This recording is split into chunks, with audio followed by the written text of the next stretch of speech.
سلام. خواستم ببینم متفاوت بودن چجوریه.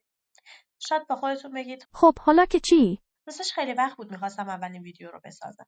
اما از اینکه همه انیمیشن سازا از جمله این اولین ویدیو من استفاده میکردن خسته شده بودم. خواستم متفاوت شروع کنم. شاید این حرف عجیب باشه. ولی اگه ناامید بشم، اگه حمایت نشم، شاید این اولین ویدیو آخرین ویدیو هم بشه.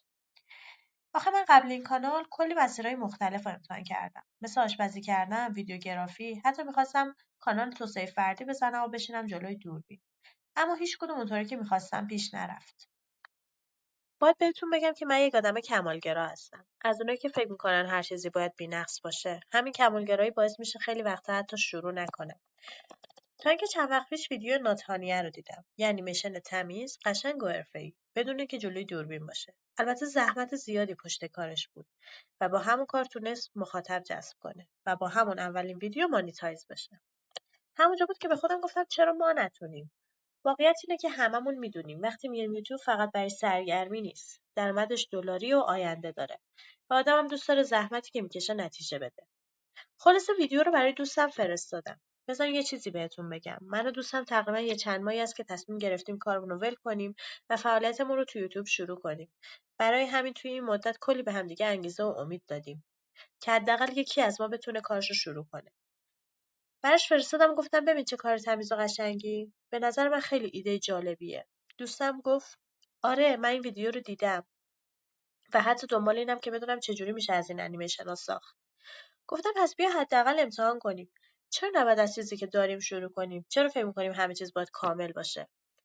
ولی ما کمالگراها یه مشکل مشترک داریم. مشکلی که شاید از بیرون ساده به نظر بیاد. اما از داخل مثل یک دیوار بزرگ جلو پامونه. ما همیشه فکر می‌کنیم باید بهترین نسخه خودمون رو نشون بدیم. اونقدر بهترین که انگار هیچ خطا، هیچ اشتباه و هیچ ضعف کوچیکی نباید تو کارمون دیده بشه.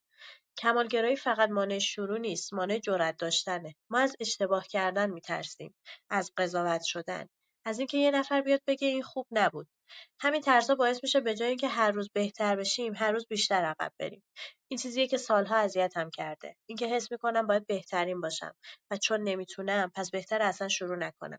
یا اگه شروع میکنم باید طوری بسازم که هیچ ایرادی توش نباشه.